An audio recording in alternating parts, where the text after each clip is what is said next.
స్వచ్ఛాంధ్రప్రదేశ్ సాధన కోసం ప్రతి ఒక్కరూ సమయం కేటాయించాలని ముఖ్యమంత్రి చంద్రబాబు పిలుపునిచ్చారు. వారాంతంలో సమాజం కోసం పాటుపడాలని, ఉద్యమ స్ఫూర్తితో విద్యార్థులు ప్రజల్లో చైతన్యం కలిగించాలని సూచించారు.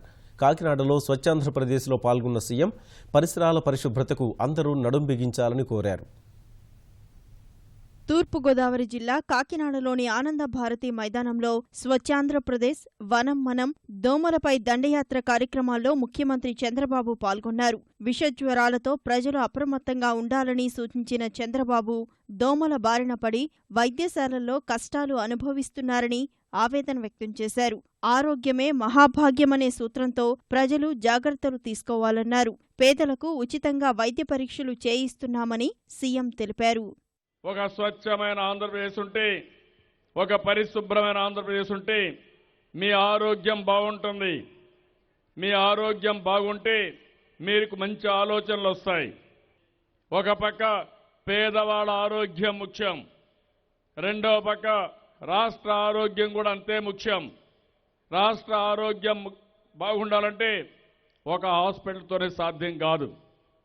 హాస్పిటల్లో మీకు రోగం వచ్చిన తర్వాత నివారణకు మనకు వస్తుంది. రోగాలు రాకుండా ఉండాలంటే మీరు చాలా పనులు చేసుకోవాల్సిన అవసరం ఉంటుంది. కాకినాడను ఆకర్షణీయ నగరంగా తీర్చిదిద్దుతామని చంద్రబాబు స్పష్టం చేశారు. విద్యార్థులు, ఉపాధ్యాయులు పరిశుభ్రత కోసం సమయం కేటాయించాలని పిలుపునిచ్చారు.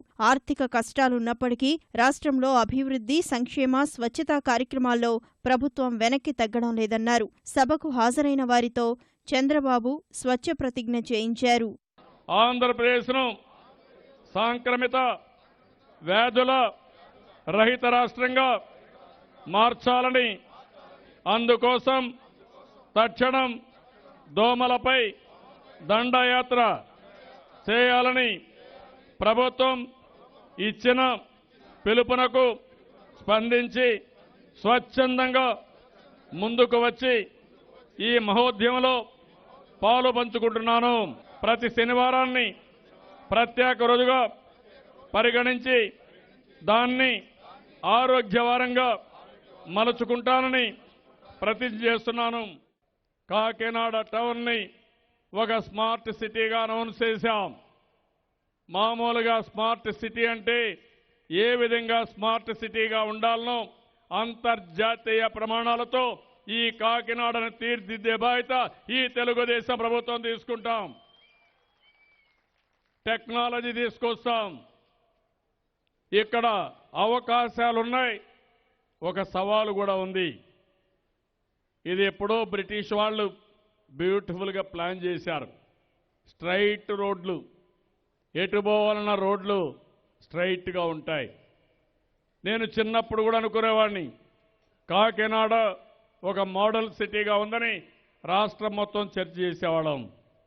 అదే సమయంలో మనకొక సవాలు మీరు చూస్తే, ఏ సముద్రం పక్కనుంది, నీళ్లన్నీ కూడా ఎప్పుడన్నా ఎక్కువ వర్షాలు పడినా నీళ్లు ఫ్లో తక్కువగా ఉంటుంది. డ్రైనేజ్ కట్టుకోవాలి, దానికి శ్రద్ధ పెడతాం. ఆధునికమైన టెక్నాలజీ తీసుకొస్తాం. పూర్తిగా డ్రైనేజ్గా నియంత్రణ చేసి అదే మరి ఎక్కడికక్కడ పార్కులు కానీ ODF ప్లస్ కింద ఇంకా కార్యక్రమాలు చేస్తాం. అంతకుముందు రెండో పట్టణ పోలీస్ స్టేషన్ నుంచి ఆనంద భారతి మైదానం వరకు ర్యాలీ నిర్వహించారు. దోమలపై దండయాత్రలో భాగంగా విద్యార్థులు నిర్వహించిన అవగాహన కార్యక్రమాలు ఆకట్టుకున్నాయి.